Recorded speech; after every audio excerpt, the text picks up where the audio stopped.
Good morning, YouTube.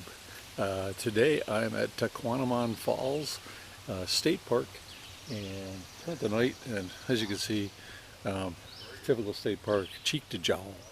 But I'm going to take a walk up to the falls and take a look. So just off of the parking lot, there's a, you can see one of the lower falls over there, another one over here. And you can see there's a boardwalk. There's an island out there. You can rent boats to get out to the island, and there's more falls on the other side. They say there's 5. I'm here early in the morning because I just got up, and the boat rental's not open. But the upper falls is about 4 miles away up the trail.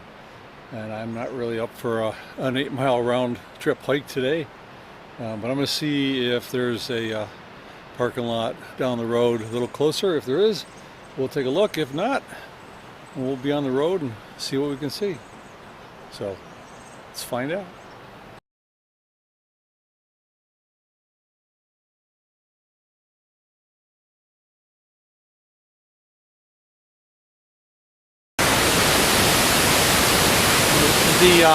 The upper falls, and it's 94 steps down from the trail, but definitely worth coming down here. And I don't know if you can see it, there is space behind the falls, but it doesn't look like there's any place to walk, and no way to get down there, but that's beside the point. The brown in the water is because there's tannin, which is a natural byproduct of rotting trees and leaves and whatnot, and there's this all comes from an 800 square mile watershed. So not a huge watershed, not a huge river, but it's pretty.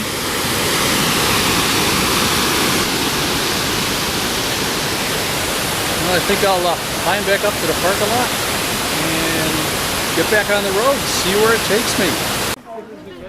Good morning, YouTube. Today I'm at Miner's Castle. It's part of the Pictured Rock area on the southern shore of Lake Superior, and I'm going to explore the area and see what I can find. I'll put in a picture of what this looks like from up above.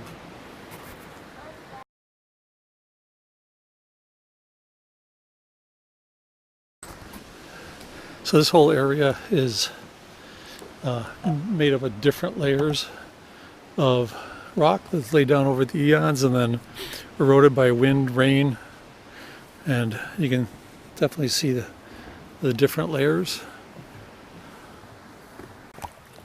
So I decided, it's kind of a day, I'm going to go on the glass bottom boat Shipwreck tour. The inside seats are all taken, but it's a nice day. It's in the 50s. And so I'm gonna do the outside. It's like $33, but senior it's $30. Again, a little bit pricey for my taste, but hey, I'll treat myself.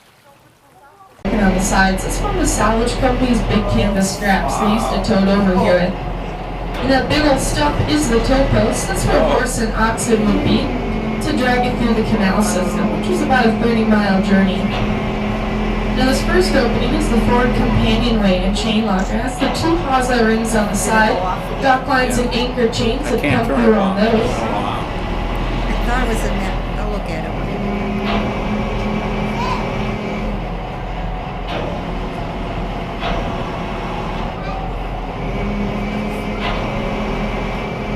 Now the large circular opening is about 3 feet in diameter. This is where the forward masthead headland. One stood 110 feet tall. The smaller of the 2 is about a foot in diameter, and that's a bilge pump well. That's where you manually pump water out of the hull of the ship. And here's the first of 2 cargo hatches. Oh, look at you.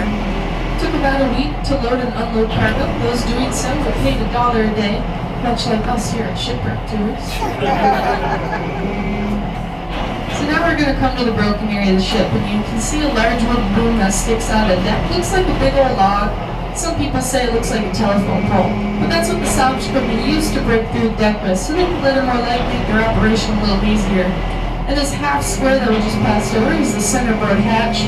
A large winch should be located there to raise and lower the centerboard. And the other opening that runs down along center is the raisable centerboard.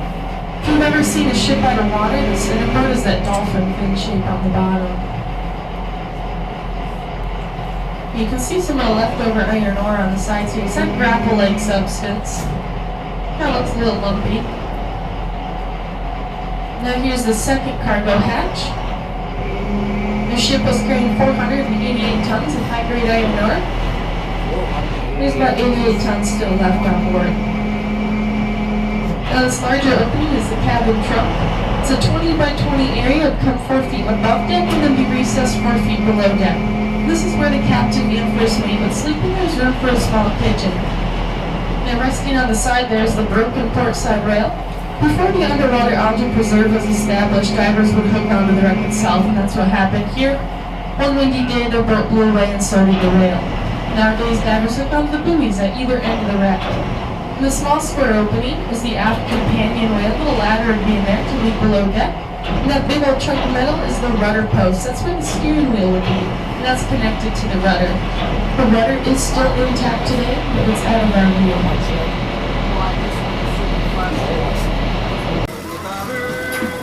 So this lighthouse on Grand Island,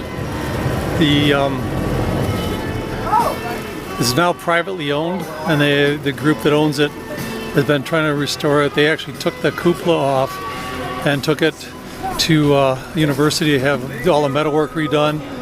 And that ball on the top, they had to patch bullet holes because they used it as target practice from the mainland, which is about a half mile away.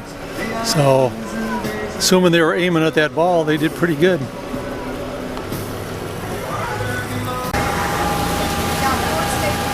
Well, we're headed back into port after looking at that one wreck. They tried to get out to the next wreck, but it's about a mile offshore. The wind's kicking up, waves are pretty high. The boat can handle it, but they figured most of us would end up getting seasick. So it's cool. They're going to refund half the money because we only got to see half the tour, but maybe I'll come up this way and try it again. Anyway, I am going to once we get back to port, and get back on the road and see what I find. I think I know what's coming up next, but you never know what I find along the way. See you later, YouTube.